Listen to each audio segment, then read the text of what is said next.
इन तमाम गीतकार कलाकार, ये वो लोग हैं जो उत्तराखंड की बोली भाषा को जिंदा रखे हुए हैं। राज्य बने 25 वर्ष हो गए, मगर आज भी हमारी बोली भाषा को कहीं पहचान नहीं मिल पा रही है। यदि ये कलाकार ना हो तो बोली भाषा हमारी धीरे धीरे खात्मे की ओर जा रही है। आज मैं आपके बीच में आया हूं, ये वीरों की घाटी है, और जिसके प्रचार में आया हूं वो स्वयं शहीद का बेटा है। लड़ सब रहे होंगे चुनाव, सभी अपने हैं, फिर आखिर गंभीर जयाड़ा क्यों? इसको क्यों वोट दिया जाए? अगर आप एक राज्य आंदोलनकारी के दृष्टिकोण से देख रहे हैं तो ये मेरा मानना है कि जिला पंचायत के हाथ में जो ताकत होती है उसका 100% उपयोग ये लड़का कर सकता है। इसके अंदर मैंने आंदोलन के दौर में जिद देखी है, झुकता नहीं है, अड़ता है, लड़ता है। और जिस तरीके से मैंने इनको दिवाकर भट्ट जी के साथ संघर्ष करते हुए देखा है, मेरा सौभाग्य है कि मैं आपके मंच में आपके लिए मत के दान के लिए आया हूं। भट्ट जी की तबीयत खराब थी, उनका एक फोन आया मुझे, कहाँ है? मैंने कहा मैं यमकेश्वर में हूं। कि यार तू एक दिन के लिए जरा मेरे क्षेत्र में चले जा, मेरी तबीयत ठीक नहीं है और मेरा छोटा भाई चुनाव लड़ रहा है। मैं यहां कब आया हूं?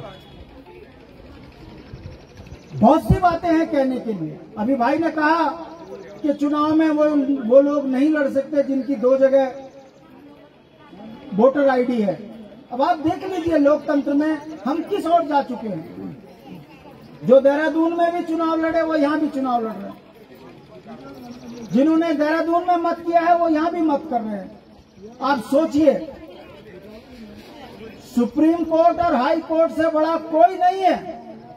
आप सभी मेरे बुजुर्ग हैं, नौजवान साथी हैं। ये मामला उत्तराखंड में 25 सालों में पहली बार हुआ है कि हाई कोर्ट ने स्पष्ट आदेश किया कि 6 जुलाई को जो आदेश उत्तराखंड राज्य निर्वाचन आयोग ने किया है कि जिनके 2 जगह चुनाव वोटर आईडी है वो चुनाव में प्रतिभाग कर सकते हैं। एक पत्रकार शक्ति बर्थवाल वो हाई कोर्ट गए और उन्होंने जब जज के सामने अपनी बात रखी तो उत्तराखंड हाई कोर्ट के जज ने स्पष्ट आदेश किया 11 तारीख को कि 6 तारीख का आदेश संविधान और विधि के विपरीत है। ये नहीं हो सकता। जिनके 2 जगह चुनाव वोटर आईडी है वो चुनाव में प्रतिभाग नहीं कर सकते। अब आप देख लीजिए, हाई कोर्ट का डर वर्तमान सत्ताओं में बैठे सत्ताधीशों को नहीं है।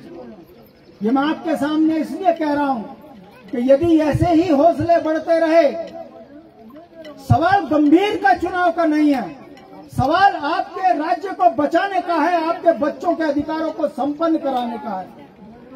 अब आप सोच लीजिए, जो समाज कभी पटवारी को देख के छुपता था, इतना डरता था, आज उसी समाज के सामने लोकतंत्र का नंगा नाच हो रहा है। सुप्रीम कोर्ट हाई कोर्ट का डर नहीं रहा है। यह मामला सुप्रीम कोर्ट में भी गया है और सुप्रीम कोर्ट ने स्पष्ट आदेश किया कि हाई कोर्ट उत्तराखंड का जो आदेश है वो यथावत रहेगा। 2 जगह से कोई भी जिसका वोटर आईडी है वो प्रतिभाग नहीं करेगा। मगर आप देख लीजिए, सत्ताओं की हनक, आज वो प्रतिभाग कर रहे हैं। और क्या होगा? 700 ऐसे फॉर्म हाई कोर्ट में जमा हैं जिस पर यह बताया गया है कि हाई कोर्ट की अवमानना हो गई, मगर वो प्रतिभाग कर रहे हैं। निश्चित रूप से कार्रवाई होगी, समय लगेगा, मगर जब कार्रवाई होगी तो याद करेंगे कभी लोकतंत्र का मजाक बनाने वाली वो सत्ताएं, वो राज्य निर्वाचन आयोग के अधिकारी, वो प्रतिभाग करने वाले मजाक नहीं है। ये दुस्साहस यदि हुआ है तो इसके लिए दोषी कहीं ना कहीं हम हैं। इन 25 वर्षों में आप देखिए, भारत की आत्मा गांव में बसती है और उत्तराखंड का 75% भूभाग ग्रामीण है। वन और गांव हमारे एक दूसरे के साथी हैं। बिना जंगल के हमारा जीवन नहीं है। और आज हमारी स्थिति देख लीजिए, वन अधिनियम 1980, हम एक पत्ती चारा जंगल से लेते हैं तो हम पे पेट्रोल मुकदमा लगा देता है। हमको जंगल से दूर कर दिया।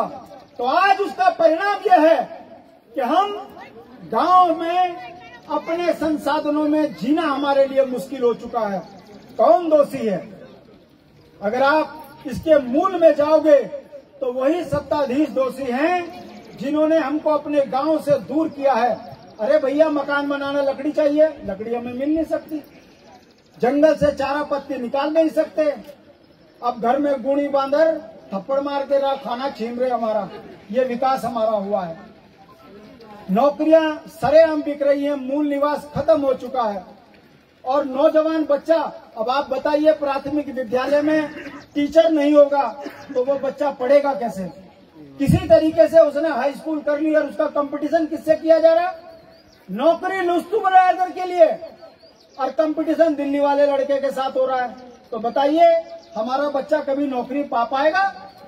यही कारण है कि सत्ता के गलियारों में नेताओं को पोषित करके गरीब के बच्चों के रोजगार पर डाका पड़ रहा है।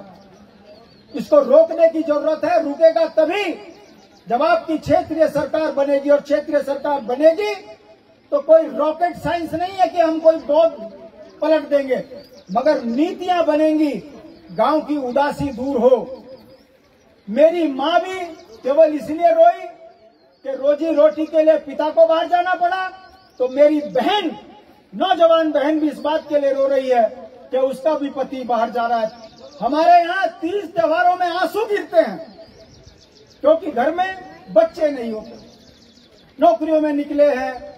उसके बावजूद हमने इस देश के लिए क्या नहीं दिया। हम तिरंगे से लिपट कर आते हैं हर दूसरे तीसरे दिन। ये गंभीर जियाड़ा, ये बहुत बड़ी शख्सियत है। इसके पिता ने देश के लिए बलिदान दिया है और हमको क्या मिल रहा है? एक सेना का अवसर हमारा छीन लिया गया। हम दुनिया में ईमानदार कर्मचारी देते हैं, मगर इन 25 वर्षों में हमारे यहाँ कर्मचारी बाहर के आ गए। डाकिया, बिहारी, हरियाणवी डाकिया बन गया हमारा। हम इस लायक भी नहीं रहे कि अब हमको अपने घर में डाकिये तक बनने नहीं दिया जा रहा है। कौन दोषी है? जिनको हम सत्ता में राष्ट्र के नाम पर थरप रहे हैं, राष्ट्रीय पार्टियों के नाम पर थरप रहे हैं, वही आपके गांव की उदासी का